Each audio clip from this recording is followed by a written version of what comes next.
Durante los años 90 se inicia un conjunto de nuevos gobiernos latinoamericanos con rasgos populistas. Entre ellos están Collor de Mello en Brasil, Menem en Argentina, Bucaram en Ecuador y Fujimori en Perú.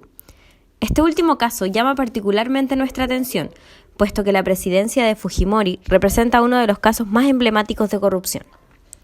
El contexto que lo llevan a dirigir el país era bastante complejo, por lo que asume con la promesa de sobreponerse a la crisis de seguridad nacional ante la emergencia de grupos insurgentes y a los malos resultados económicos de las administraciones anteriores. A esto se suma la desconfianza de la población en los partidos tradicionales. Venció a Mario Vargas Llosa en las elecciones de 1990 y de a poco fue adoptando una postura cada vez más autoritaria. Llegó a estar involucrado en situaciones dudosas y a tomar medidas arbitrarias. Fue acusado e incluso enjuiciado por actitudes consideradas corruptas en distintas situaciones. Lo que nos convoca en esta oportunidad son las acusaciones de intervención irregular en los medios de comunicación. En relación a esto, nos surge el interés de entender cuál es la relación de los medios de prensa con la política de Fujimori para que estos representen un foco de interés a ojos del presidente, conocido como uno de los más corruptos de Latinoamérica. Creemos que el manejo de la información y violación de la libertad de prensa y de expresión se entiende como una forma de corrupción, utilizando los medios con fines particulares y no por el bien de la comunidad. Fujimori manifestó un uso instrumental de la prensa para su consolidación y perpetuación en el poder político. Esto debido al rol público que cumplen los medios de comunicación al informar a la ciudadanía y contribuir a la opinión pública. Para profundizar en lo anterior, debemos tener en cuenta algunos datos sobre los protagonistas de este episodio de la historia peruana. ¿Quiénes participan en este capítulo de corrupción? Alberto Fujimori es un ingeniero agrónomo y político de nacionalidad peruana y japonesa. Fue rector de la Universidad Nacional Agraria. Apareció en el espectro político para las elecciones de 1990 con el apoyo de la agrupación Cambio 90, bajo el lema de honradez, tecnología y trabajo.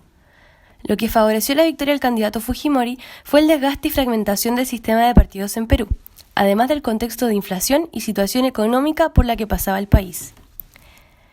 Una vez iniciado su primer mandato, fue adoptando medidas autoritarias bajo el disfraz del presidencialismo.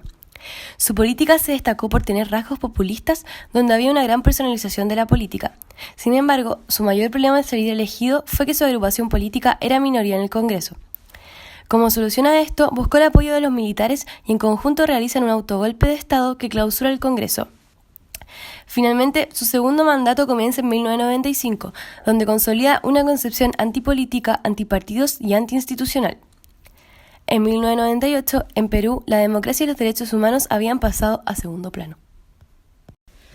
Por otro lado, los medios de comunicación, entendidos como grupos encargados de informar a una comunidad determinada, son fundamentales para establecer formas de pensar, de actuar y de sentir de la sociedad, por lo tanto, de formar la opinión pública.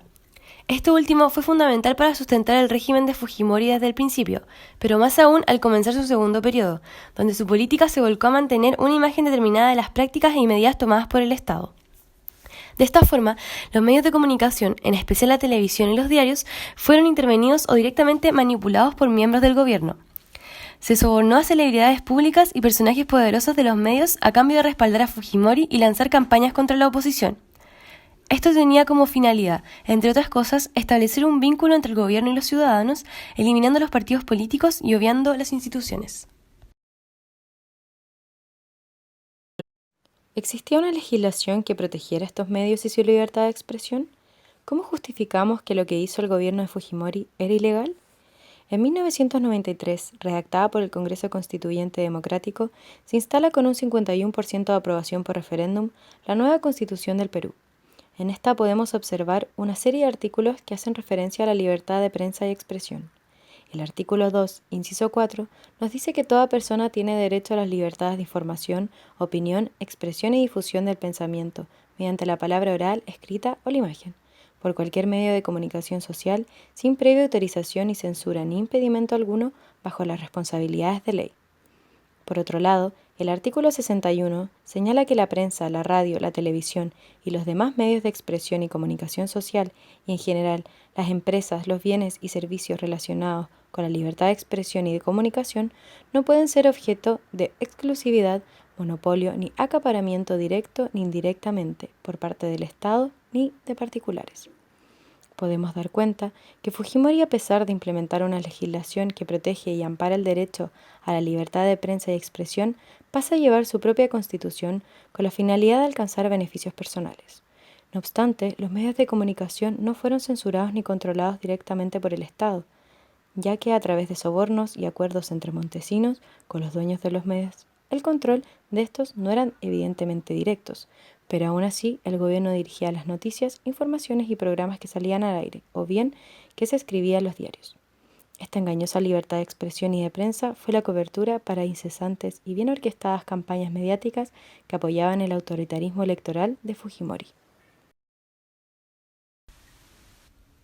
Las estrategias de Fujimori y su gobierno para mantener y asegurar su autoridad a lo largo del país han sido clasificadas, descritas y profundizadas por el llamado Informe Mulder. El documento, presentado el 15 de junio de 2002, aborda los casos de violaciones de derechos humanos, de enriquecimiento ilícito, de delitos ligados a las actividades de prensa y de fraude electoral, entre otros. Nos concentraremos ahora en la tercera, clasificando sus estrategias en 4 puntos principales: compra de canales, condicionamiento de líneas editoriales, el caso de la prensa chicha y acoso y persecución, junto con otros delitos, contra periodistas peruanos. El informe detalla la compra de 5 canales de televisión nacional: Canal 4, Canal 5, Canal 9, Canal 10 y Canal 13. Todas las negociaciones previas a estas adquisiciones se realizaron de manera ilícita, y la evidencia más contundente para condenarlas fueron una serie de videos, cuya transcripción dan cuenta de una idea central de las acciones de Fujimori para con la prensa: la colaboración mutua. Como estrategia para resguardar su preeminencia política, Fujimori nunca manejó estos tratos de forma personal, sino que delegó esto a Vladimiro Montesinos Torres, jefe del Servicio de Inteligencia Nacional, considerado la mano derecha del presidente. Montesinos Torres hace patente la necesidad de Fujimori de asegurar votos para su reelección al decir en una transcripción que tenemos que hacernos los locos con la deuda del Estado, hermano, hasta después de las elecciones. No obstante, Fujimori y Montesinos reconocían ya que no era suficiente con controlar los medios de comunicación televisivos, sino que debía hacerse también un esfuerzo para adquirir las líneas editoriales de los periódicos más importantes a nivel nacional, como sería el Diario Expreso, en cuyas oficinas donde se llevaría a cabo el soborno, Montesinos expresa que la única forma de ayudar es justamente con una colaboración que se hace a los amigos. El control de los periódicos, tal como el de la televisión, era ejecutado en función de desinformar a la opinión pública y lograr la reelección de Fujimori, para lo que también se desarrollaba una campaña silenciosa de descrédito hacia todos aquellos personajes políticos que pudieran posicionarse contrarios al presidente. Es aquí cuando se une la llamada prensa chicha, la prensa amarilla, a la cual se conocía colectivamente como la prensa chicha, atendía a las masas mal informadas. Los propietarios y editores de estos pasquines mostraban gran imaginación en propagar insultos estrambóticos, desinformación y manipulación sociopolítica. La influencia y cobertura de estos medios no podía estar al margen de los planes del gobierno. El Chino, el Men y el Tío, entre muchos otros, comenzaron una campaña de demolición contra el entonces principal candidato de la oposición, Alberto Andrade, quien ya había sido reelecto como alcalde de Lima. Esto significaba que dichos diarios solo publicaban titulares injuriosos y difamatorios contra Andrade. Nuevamente, la corrupción y soborno hería la democracia peruana. Sin embargo, pronto las acciones se recrudecerían y desembocarían en acosos y persecuciones hacia los periodistas que se atrevían a alzar la voz ante estas prácticas corruptas. Los derechos políticos y civiles se vieron reducidos y la libertad de prensa fue amenazada, particularmente cuando la oposición se sintió lo suficientemente empoderada como para desestimar algunos de los mayores abusos del régimen.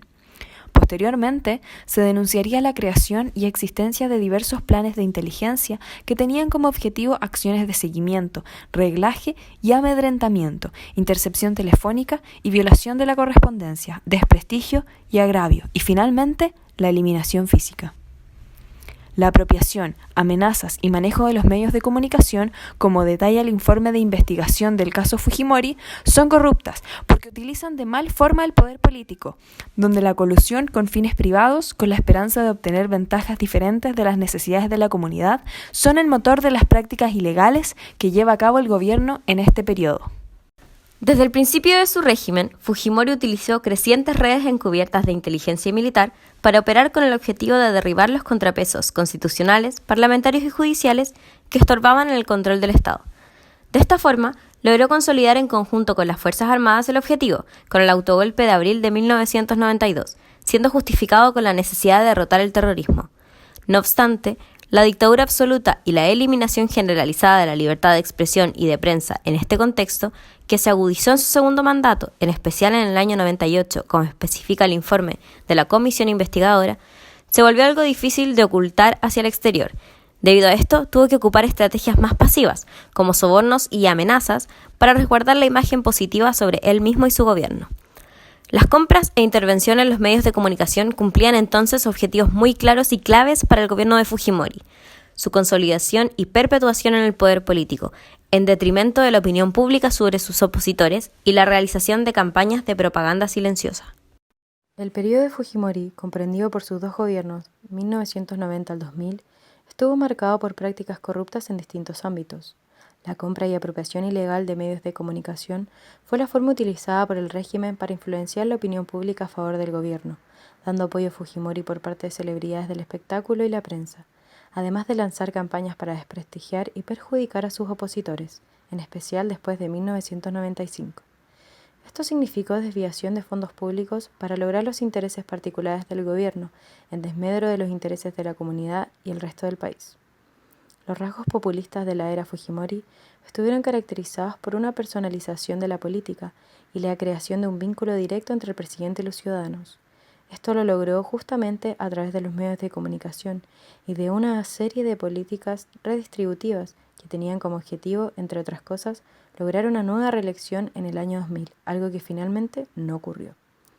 Este capítulo de corrupción no fue aislado durante el régimen de Fujimori, sino que es una parte de una larga lista de actos ilegales por parte del presidente y su gobierno, que nos invita a cuestionarnos sobre el rumbo que ha tomado la política en Perú, las razones de la fragmentación del sistema de partidos y las distintas estrategias que utilizó Fujimori y su administración para perpetuarse en el poder durante la última década del siglo XX.